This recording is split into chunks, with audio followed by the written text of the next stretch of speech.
Welcome to ACF Chefs Forum. It's important for culinarians to connect, to share, and to offer inspiration and mentorship, which is exactly why we're grateful to have experts here with information on healthy habits and wellness just for you, the leaders and future leaders of the food service industry. I'm Jackie Pressinger, American Culinary Federation's Director of Strategic Partnerships, and we applaud you for taking the time to join us today. We'll be taking questions for our featured chefs live during this discussion, so please be sure to use the chat function to collaborate with other chefs and students who are tuning in, and the Q&A function to pose questions directly to today's guest speakers. Okay, we have quite an impressive panel of professionals with us today, so let's meet them. Chef Eva Barrios is an executive chef at Joey Restaurant Group. Chef Anthony Zamora is Vice President of Nutrition, Culinary, and Hospitality for the Utah Jazz. Chef Neil Stain is an executive chef on private yachts.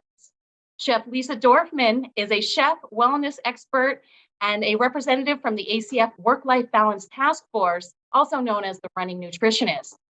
And today's guest moderator is ACF Young Chefs Club President and student at the Culinary Institute of America, Isaiah Gerrard.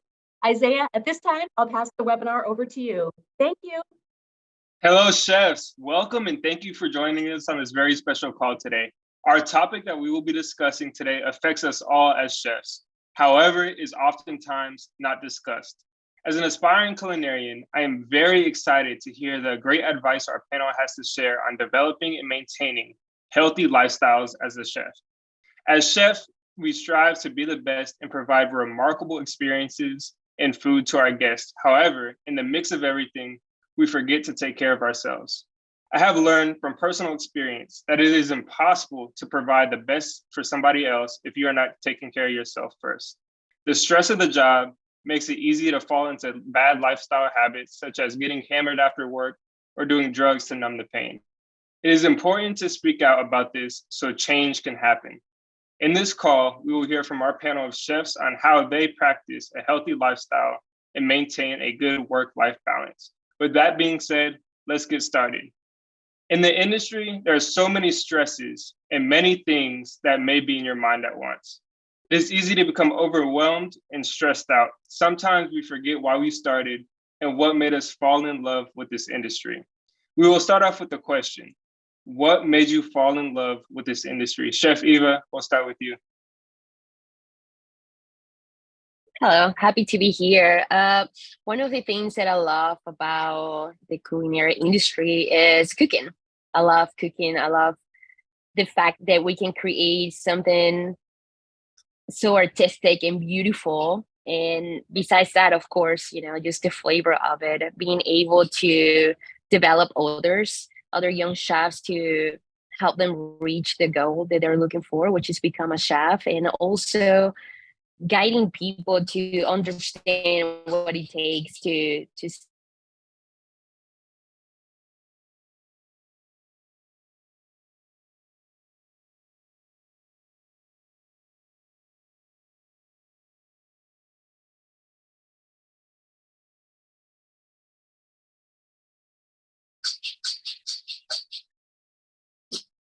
Thank you for that, Chef. Chef Neil, how did you develop your passion and love for this industry? Hey, I started out super young. I did work experience at school in a restaurant, and I felt in that working environment, I felt like I fit in. And so ever since then, it was just wanted to become a chef, wanted to carry on working in different kitchens, learn about food, and enjoy the whole process. And so that's it. And then 14 years later, I'm still here. So it's been good. Definitely, yeah. It's definitely starts with a love. You got to have a love and a passion for what you do. And oftentimes we forget that, and we get so wrapped up in everything that's going on, and we forget why we really started. So it's super, super, super important to remember why we got started. So thank you, chefs, for that. So in order to give our best selves to others, and in order to provide the best experience for our guests, we must first take care of ourselves. So we'll start this question off with Chef Lisa. Why is it so important to take care of yourself first?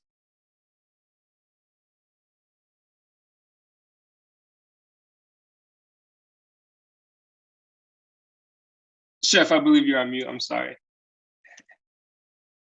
Well, it's a pleasure to be here with you, Chef Jose, and the other panelists. I think as the elder statesman kind of here, I've been in the business, the industry for 38 years. I would say what's most important is sustainability and longevity. I think if you're going to last, and I'm still doing 12, 15-hour days at times, that you need to, get good food in your body, nourish your soul, nourish your mind, and then get some of that, sort of anxiety and stress, all that, unuseful energy out of your system by doing something physical every day. Mm-hmm. Yeah, definitely physical activity and doing stuff outside of work and really focusing on your body is super important for your performance in the kitchen and how you lead others. So thank you for that. Chef Zarma, why do you believe it's so important to take care of yourself first? I think you meant Zamora, right? Zamora, yes, sir. I'm sorry about that. Could you repeat the question, Isaiah? Yes, of course. Why do you think it's so important to take care of yourself first? I think just echoing, some of the other panelists already, just if you aren't in the best mood to provide a great experience for your guests, for your colleagues, then the work suffers, the vibe suffers, and the food suffers. So it's like the greater good, really just thinking about yourself and being able to make that a priority. Yes, I agree. It's super important. Great advice. So our next question is a little bit more touchy, but it's super important to talk about.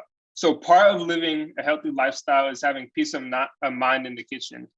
A lot of times as chefs, we have to put on a mask and kind of hide our happiness and not really show how we're truly feeling. So we'll start this question off with Chef Eva. For this question, are there times in the kitchen where you had to fake your happiness? If so, how did you cope with this? That's a great question. I don't think I ever fake happiness. Sometimes I will have to describe a little bit of, I will call it stress. Sometimes we're a little bit more stressed than other days. But in reality, when I go to work, no matter how stressed I am because of something that I need to take care of, or I'm having a difficult situation with a team member, whatever that is, it's just like I always go with my mindset that I'm not going to hope for a good day. I'm going to make it a good day, no matter what. So in order for me to be able to create a good environment at work, I have to set the tone. So no matter what's going on in my personal life, no matter I'm the strong person, I'm going to make it. And I go in and I'm happy and I'm excited. And I'm like, guys, today is going to be a great day. Let's make it happen. And it's okay. So I do not fake the happiness. If anything, if I really want some time alone, I'll wait until the end of the day. I reflect on what is bothering me. And then I try to do better the next day. So I don't think I have ever faked happiness. That is so great. Thank you, Chef, for that. It's like you said, it's super important to reflect on the day and it's go into the day with a positive attitude, because I truly believe that sets the tone for not only you, but your other employees, because, your mood and everything spreads throughout the kitchen. So that is super, super important.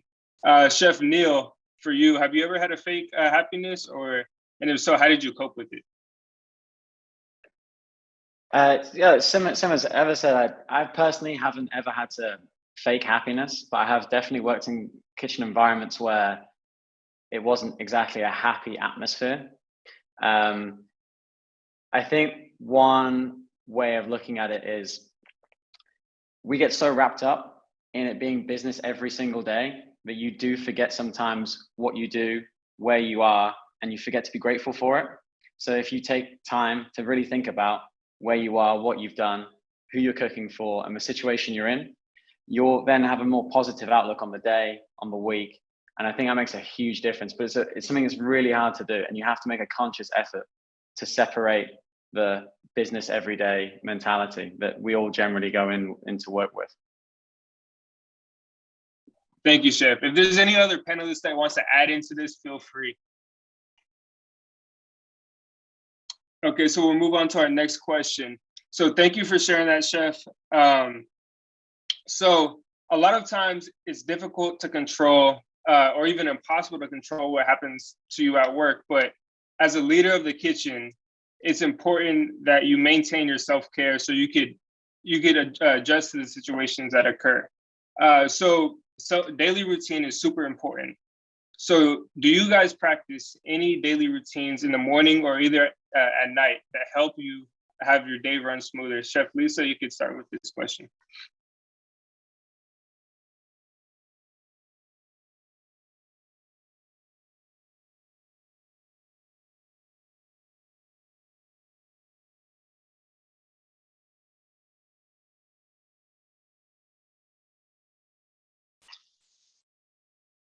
Sorry about that. So your daily routine makes so much of a difference and how your day goes. So a lot of chefs have a daily routine in the morning or either at night so that their day could run smoother. So Chef Lisa, do you have a daily routine on what you do either in the morning or the night that can help your day run smoother?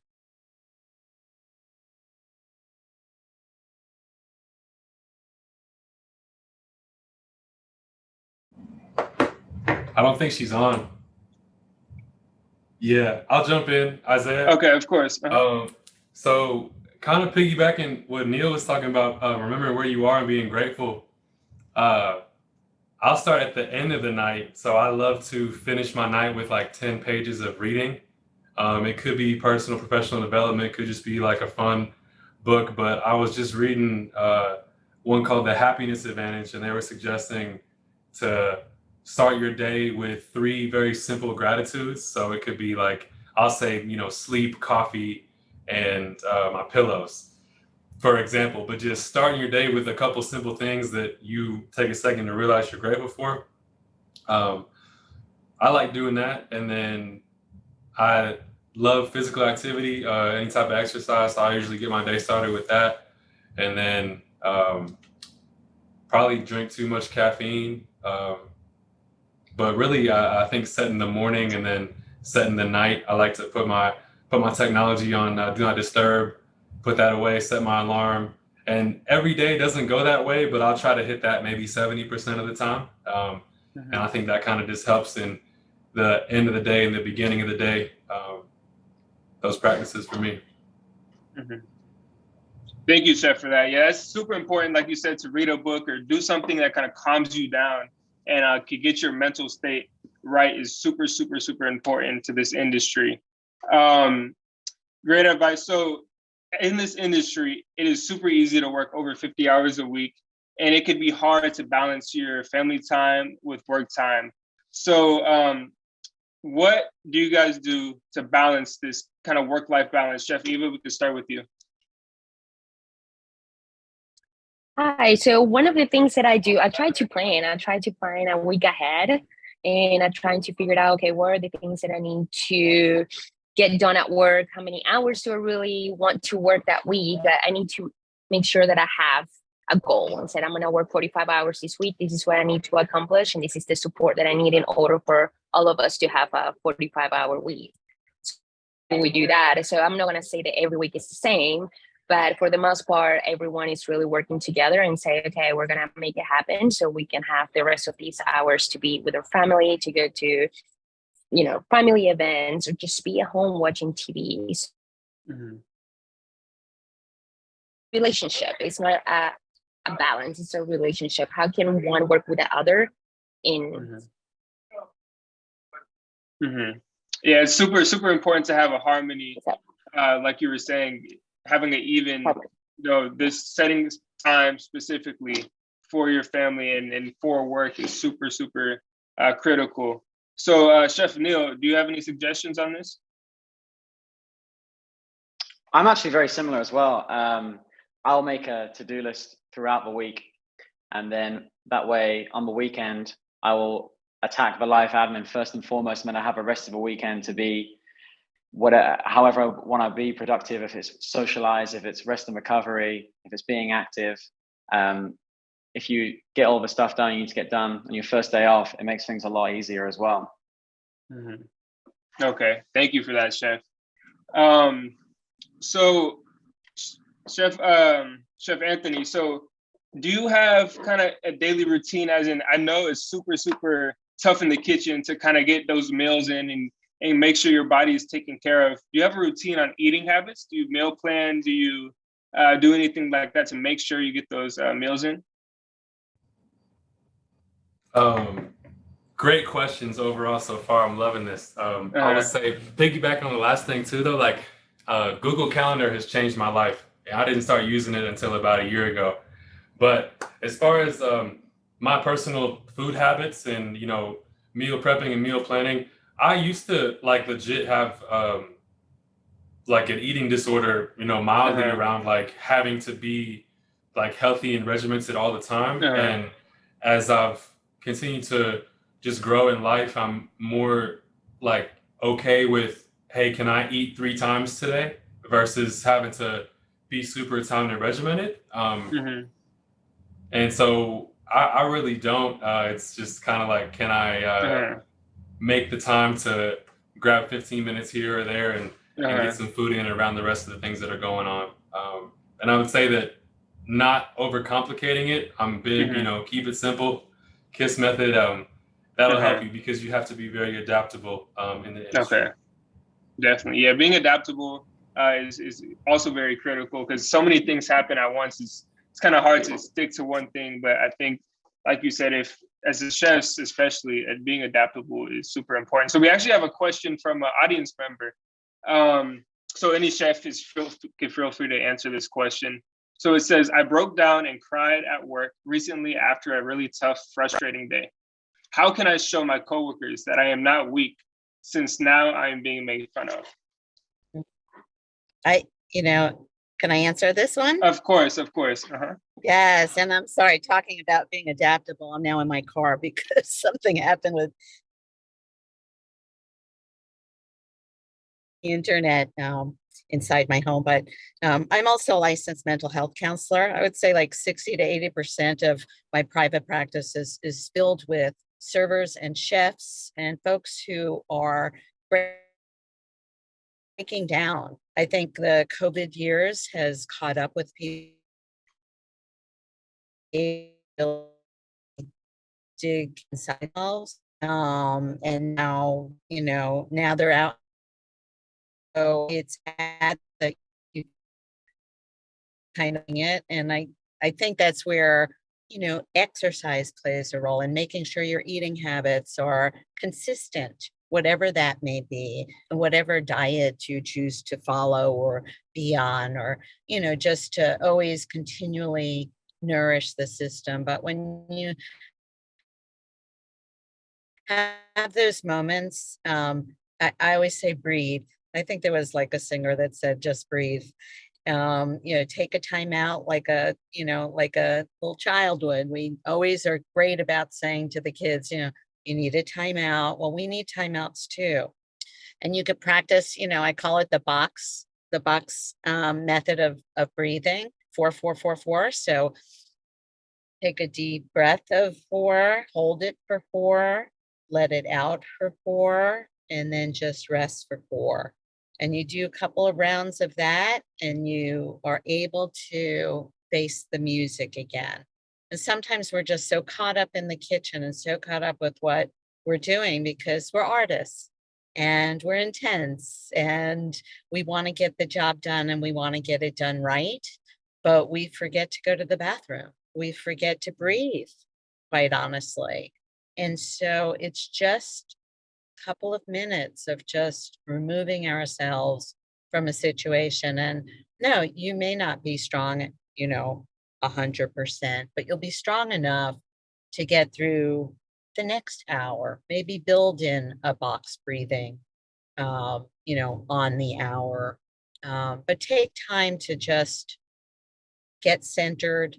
If you have the opportunity to try some Reiki, I could send a handout that everybody could have. But Reiki is an energy therapy that allows you to help to center yourself when you can't just get centered on your own.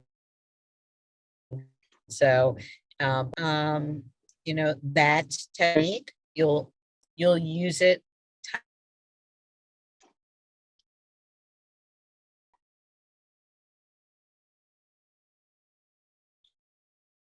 Thank you, Chef, for that. If there's any other chef that kind of wants to drop in on that question. I just want to say that crying is not weakness. It's just how you feel. That's what it's a release of emotion, and that's okay. So hopefully that person has someone they can just be with them. Wrong with that. And it's not a perfect place to do so. If you want to cry at work because you're feeling stressed, that's okay. That's normal for men and women or people in general. Yeah, I totally agree. It's super normal to show emotion at work, especially when you're in those intense environments. Sometimes it's impossible to control. So I would definitely say be strong and don't worry about what your other coworkers might think, because it's totally normal to show that an emotion. So thank you guys for that great advice. So we actually have another question. Do any of you make a point of serving healthy family meals? Do you pack your own healthy snacks / lunch? I seem to order fast food a lot and want to break this habit. This is a really good question. Any chef want to jump in? Sure, I'll jump in on this one. Of course. So I definitely had bad eating habits when I first started out in the industry. I have a massive sweet tooth for sure. Consumed a lot of dairy and egg and developed an egg and dairy intolerance. So now I generally am a quite restricted diet, mostly animal based. Our diet is massive. Like the last few years, I've had to go through a lot of trial and error. I went to plenty of doctors. My parents are in the medical field, and I didn't get a lot of good advice on how to solve the issue. So I had to solve it all myself and find out what works and what doesn't. And when you have your diet dialed in, you will have so much more energy and you will feel so much better. Of course, I ate In-N-Out the other day. So I'm not saying that you can't have fast food, because of course it feels good. It's good for the soul. You can't always have such a rigorous and regimented diet. But if you were to have something a little bit set out and planned throughout the week, and then you indulge in the weekend, it's going to work perfectly for you. But it's, for example, if you stock the kitchen you have at home with everything that is good for you and remove the things that are bad for you, then you won't have, you'll finish work and you'll feel like you want something sweet because you're tired. Your body will always want sugar because it's feeling tired. But if you remove that from the kitchen, then you're not going to have it. And when it comes to the weekend, you eat out, you can eat anything you want and it'll be fine. But during the week, it will be beneficial to have things set in place. Eat lots of fruit in the morning. Fruit is the easiest food to digest. So the big thing is fruit till noon. Some people live by this. I think it's a great idea, and just eat fruit until noon. And then after that, you'll have much more heavier food products. And that way you'll spend less energy digesting the food that you've eaten throughout the day, and you'll be able to go for longer and better. Yeah, that is super important. What you eat in your body affects how you perform. Any other chef want to jump in on this one? I mean, I would, as a sports nutritionist, and I would just say that probably I'd throw in a little bit of protein with that fruit in the morning, just because some people are really sensitive to the sugar in fruits as well. And so it'll just stabilize, the individual. Put in a fruit smoothie with, just some whey protein or, or Greek yogurt or what have you. Small amounts of protein throughout the day are best for the older chef, just to keep up the muscle mass, along with obviously some exercise. But I would also have chefs with eating disorders. One mentioned eating disorder. That individual can't hold out to the weekend, and weekends are fine. But I always say, if you're going to have the sweets, maybe not keep them at home as Chef Neil had recommended, but go out for the best damn cookie or cake, go out and get something really fine. Because what I find with the folks really struggle or use food as a release, they'll buy, the 2 boxes of cookies on sale at, CVS or, the grocery store. No. You go to the best chef in town and get the best baked good, or, just really sit and enjoy it and savor it and be really mindful about eating it. It's folks get into trouble when they're in the privacy of their own homes with all those sort of bad foods, if you want to call them that. Yeah, that is so true. When you have it there, it's so convenient just to grab it and start eating it, even though you know it might not be too good for you. So going out and having that experience of going out and treating yourself every now and then is key. Is definitely key. So speaking of treating yourself, that actually leads us to our next question. Outside of work, what do you guys do to treat yourself or have a little bit of fun? Chef Eva, you want to start it off? Well, one of the things that I do with my family is we go to dinner, to like really nice lunch and dinners. So that's our treat for either the week or the month. I also like to play tennis. I'm still learning, but it's a lot of fun. The process, go to the movies or do absolutely nothing, just be at home and watch TV. So that's what I do. Great. Thank you, Chef. Chef Neil, anything you do for fun? Yeah, I certainly do. I do eat out a lot. I try to travel and go to the food hotspots as much as possible. But when it just becomes, when it comes down to like the daily the weekly work life, I'll go to like exercise classes or groups on the weekend, whether it's boxing or CrossFit or something like this. I don't really enjoy just running a lot, so I try and keep cardio to something a bit more interactive. Just get the feel good factor in on the weekends, and then indulge in restaurants as much as possible. Definitely. Any other chef want to add into kind of what they do for fun? Hey, Isaiah. I want to pitch in my 2 cents on the topics we've had. Of course. I think about the family meals and healthy and breaking fast food habits.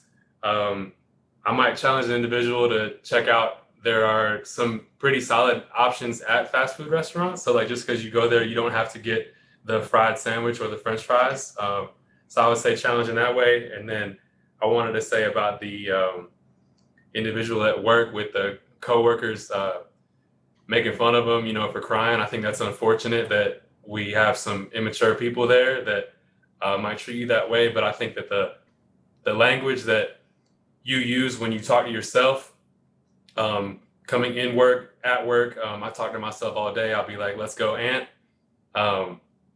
But if you show them like that you're bothered by it, they'll probably keep feeding off of that energy. So something simple like, you don't know what things we go through. I'm not trying to make fun of you for some real life stuff you have, but just let them know that it bothers you and that it's not cool. I think just squash the bug right there. Yeah, I think definitely what you said on that. If one, you feed into kind of how people, what people say about you and all that other stuff, it kind of adds and creates a situation that is hard to stop. So it's definitely important to, like you said, not allow them to get in your mind. So thank you for that, Chef. So we actually have another question. So someone's asking, are there things that we can do as a team together to de-stress before or after service? What do you think needs to change in our industry to prevent burnout? It's a really good question. Any chef want to jump in on that one?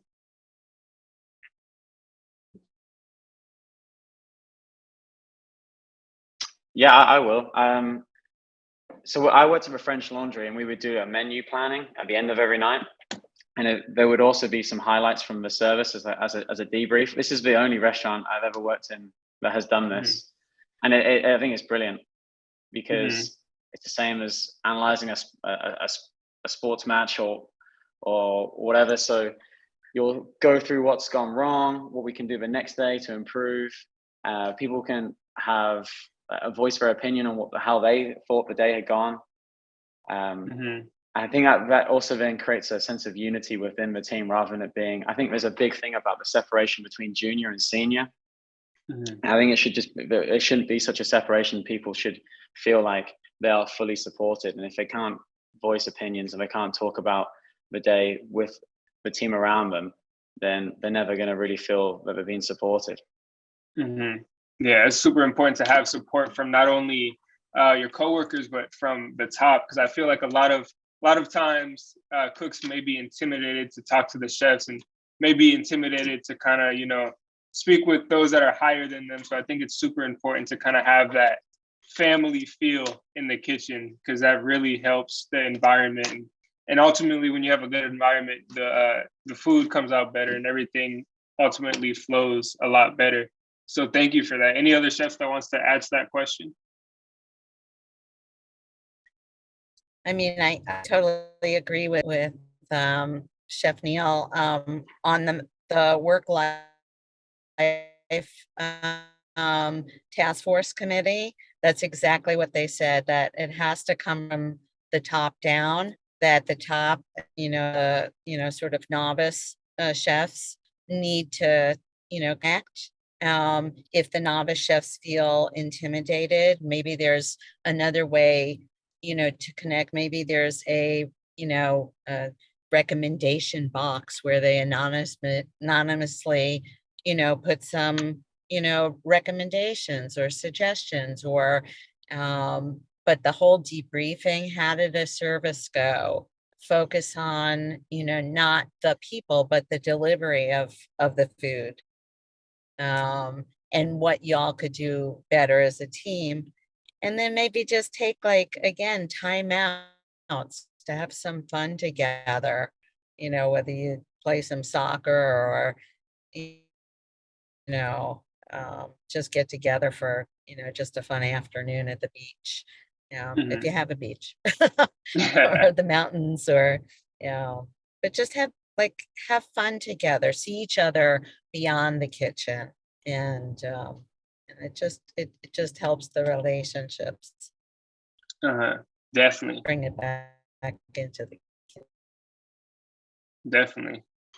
So as a chef, we all had someone we either looked up to, or someone we said, okay, this, or a boss that we're like, okay, I don't want to be like this, or I'm looking up towards this chef, I want to be like them. Any chef on the panel could kind of answer this.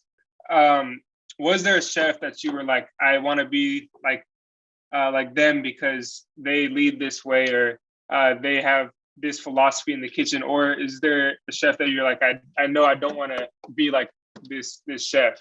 So any panelists could kind of answer that one. Whoever wants to jump in. I'll start it off.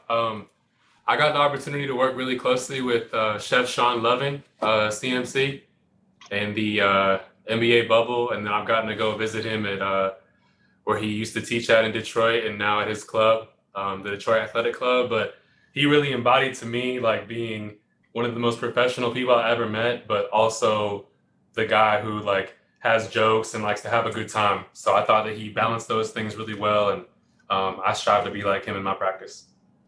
Great. Thank you, Chef. Any other chef?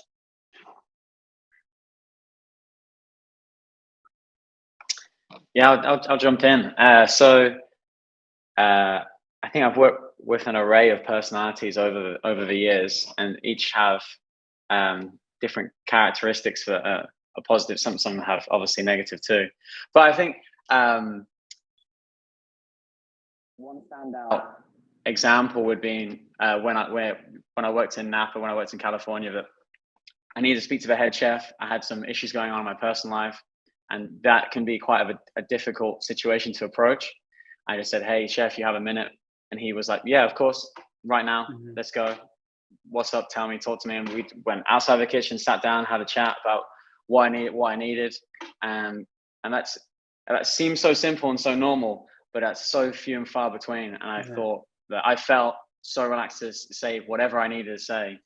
And I think people could be a bit apprehensive about trying to have that conversation, initiating that. And if people do feel comfortable in having it, it makes their life a lot easier, because it can be difficult to not bring personal issues to work, or say if you need help or advice or mentorship, that they feel comfortable with asking and talking to the people above them.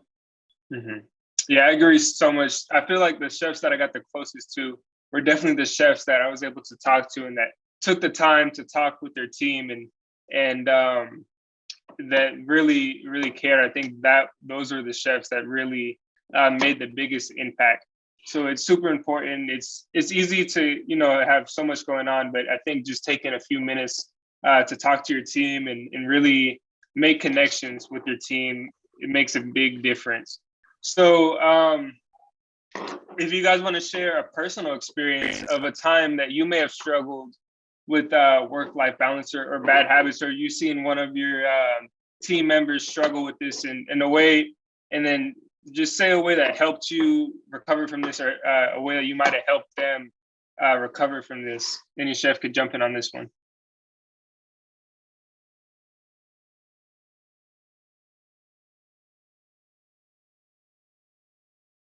Okay, I can go. When I was reading those questions yesterday, I was trying to figure out what was the biggest struggle or challenge. I like to say that I gave myself or throughout this career, and it was the decision of learning English in order to succeed in this country. So I decided that I needed to make some changes in order to grow within my profession, or at least the goal that I set for myself in the future, which is now. So what I did was, it was a huge struggle. I needed to adjust the people that were around me. I needed to watch TV in English. I read books. I enrolled myself into college and figured out how to communicate. And I think that, to me, that was the biggest challenge in order to fit into an American kitchen with not being able to communicate. I would say that was my biggest challenge in my profession.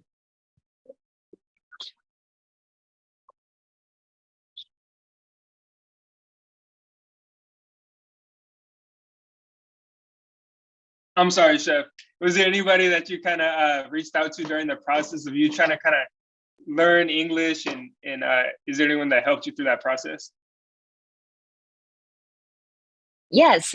I was actually working at a restaurant, and all the servers and the managers, the GMs, the kitchen staff, they were all talking to me. I was with a dictionary and a little notepad. Everything they were saying was correctly. So I was able to learn as fast as I could. So I had a lot of people in my life who definitely helped me. Still learning, but a great amount of people, the entire staff. Great, thank you, Chef. Any other chef kind of want to add to this question?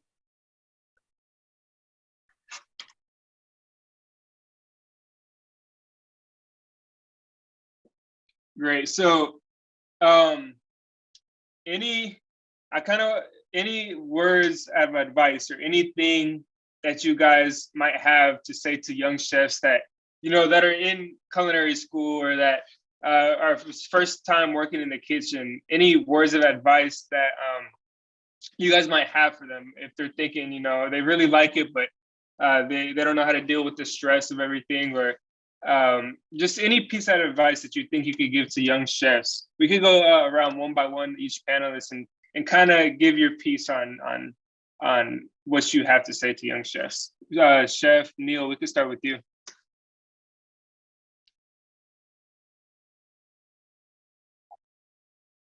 Yeah. So I think my advice would be, it's always going to be hard, but it gets easier, and it can be very daunting at times. That you'll think that the struggle will be never ending. And in my personal experience, when I started out, I left college, went straight into like a 1 Michelin star hotel. And then I think 2 years after that, I went to Restaurant Gordon Ramsay, which is a 3 Michelin star restaurant in London. And that was just at the age of 21.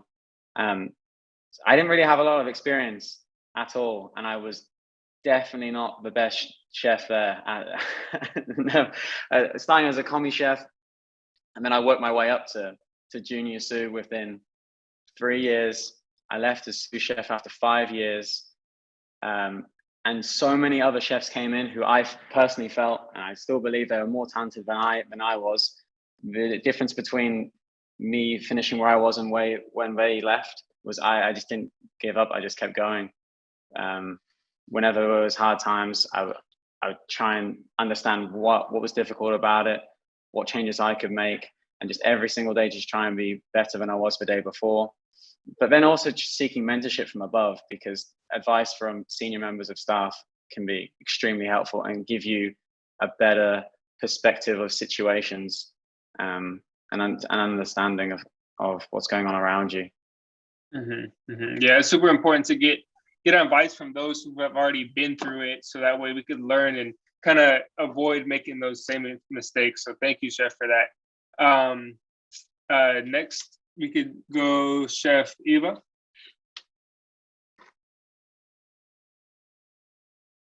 I am so sorry. What was the question? I was listening, I promise. Of course. So what piece of advice do you have for like young chefs that might be struggling, or, they're in culinary school and they're realizing the struggles of being in the kitchen? What piece of advice do you have for them to kind of encourage them and to keep on going? Absolutely. So I would say humility. Have humility. You can learn from everyone. You can learn from your partners, like your co-workers, your sous chefs, your GM, your assistant GM.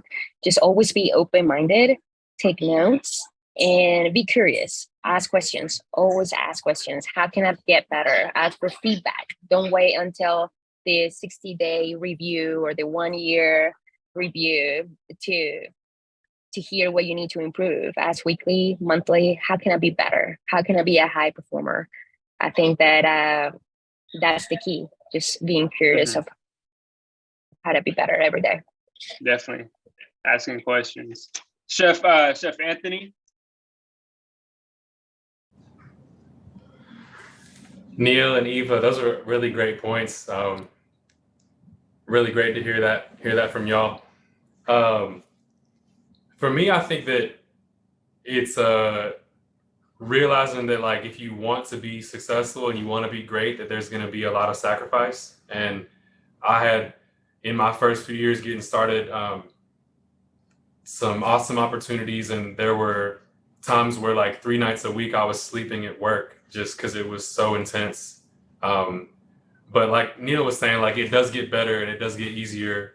And as long as you continue to apply yourself, just trusting that the resources will come. But being able to have patience and trust that, every day you walk into is an opportunity. I think that back to the language that you say to yourself of like, oh, like, this sucks, I gotta go to work, or it's like, I get this chance to go to work and to go learn and to go help the situation. So just being mindful that it's not gonna happen overnight. Success is not linear. And just trusting yourself. And it's like, do the things you say you want line up with the practices that you do to reinforce, like, giving what you want. And then habit wise, I think like it's important to delay your instant gratification. So like, it'd be really easy to get on Instagram and scroll for an hour and then like you're missing an hour of sleep, or like watch another episode of Netflix. So I think at night, when it's like, how do we prevent burnout? Work on some of those, delay that instant gratification so you can feel good in the morning. Thank you, Chef. Yeah, definitely what you do at night affects you in the morning. Chef Lisa, do you want to add to that? Yeah, I mean, everything that has been said is so great. I think, to connect with other chefs is really important, whether it's through ACF, whether it's attending convention or going to the mastercraft classes or just reaching out. There are resources online.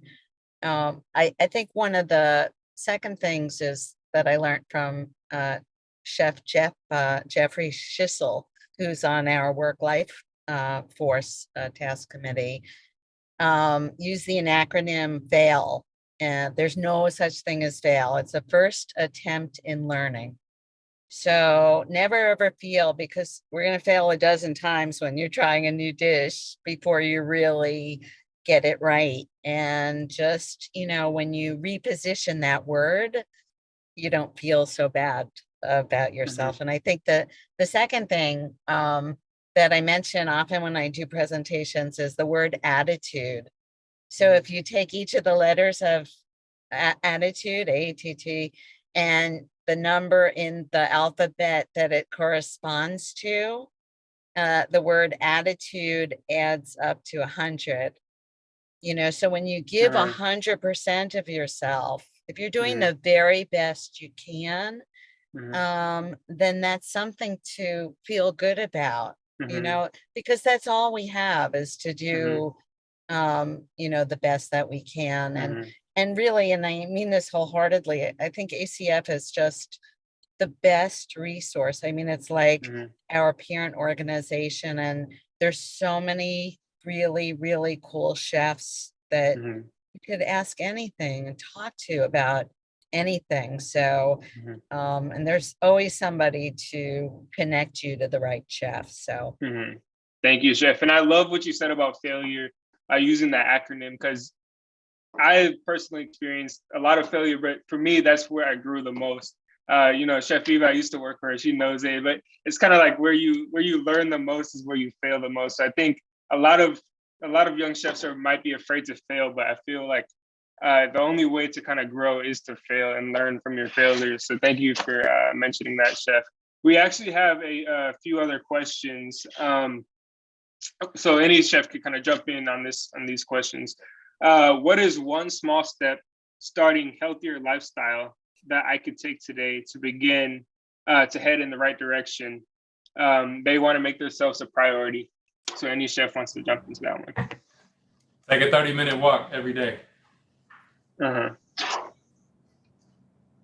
Take time for your 30-minute walk. Yeah. That's it. That's how you start. Yes, Chef. Yes, Chef. Thank you. Any other chef want to jump in? Yeah, I would say get up 30 minutes earlier, whether it's to take that walk or do meditation, or Of course. just to have like time at the beginning of the day before everybody takes over, just to, devote to yourself. Of course. Thank you. That one step definitely will make a difference and start developing a routine. So thank you. Another question. I have bills, student loans, expenses. What habits should young professionals focus on to budget, to solve personal finances, and to best live sustainable life? Any chef could kind of jump in on that one. I think setting yourself a budget and sticking to it. It is hard, but I think that's the best way to go about it. So I do thirds, save a third, spend a third, and then the other third is for living costs, and keep that as a general plan. Okay, thank you, Chef. Any other chef want jump in on that one? I got 2 suggestions. First one, get a money coach to help you with your goals. I really believe in the expression that coaches need coaches. If that's not in the cards for you right now, talk to someone who you think has their money together and ask them about their strategies to help you. I feel like money isn't something that people talk about a lot, strategies how to save and work it out, but the more that you talk about it, and like I just said, find someone who you feel like is successful and can help lay that foundation. Goes back to the mentorship piece that everybody else was talking about too. Definitely. Thank you, Chef. Having somebody there to help you is critical. Any other chef want to add to that? No? Well, great. I thank you guys so much for being a part of this webinar. It means a lot, not only to me, but I know it means a lot to all the young chefs listening and all the culinary professionals that are listening as well. You guys are inspiration to many. So thank you guys so much for being a part of this. So Jackie, I'll turn it over to you, and thank you the audience for being a part of this, and see you guys at the next webinar. All right. Well, thank you so much. Great job, Isaiah. A huge virtual round of applause as we thank today's presenters, Chefs Neil, Lisa, Anthony, and Ava. We appreciate you taking the time to share your skills and enthusiasm for our culinary craft and for the tips on healthy habits with all of the students and professionals who tuned in today. And of course, a very special shout out to Isaiah from the ACF Young Chefs Club, who planned this whole presentation, and for being our guest moderator. So thank you very, very much. Our next webinar will be on June 1st, and we hope that you'll tune in to learn more about modern plant-forward appetizers with Master Chef Tim Bucci, CMC. And on June 16th, we'll take a virtual trip to New England for a demo highlighting the flavors of Maine with Chef Will Barrio. And also be on the lookout for the survey that you'll receive today, along with the recording of this session. You'll need to complete the survey in order to earn your 1 hour of CEH. And please share the recording with a friend if there's anyone who you think would benefit from listening to this conversation. We hope that you'll all join us in the Big Easy at ACF National Convention, July 16th to the 19th, as we head to New Orleans. You do not want to miss this event. The demos and networking will be incredible. Everyone is welcome. And I know we talked a lot about mentors today as well. Maybe you could find another mentor at the ACF National Convention. And save the dates for the ACF Mastercraft one-day educational summits that will be held around the country this summer and fall. We look forward to seeing you at the Culinary Educator Summit in New Orleans, the Culinary Medicine Summit in Kalamazoo, and then we'll also be holding our Advanced Culinary and Advanced Pastries Summit in Palm Beach and Charlotte. Please visit ACF Chefs and click on the Events tab for more information and to register now for any of the summits or ACF National Convention.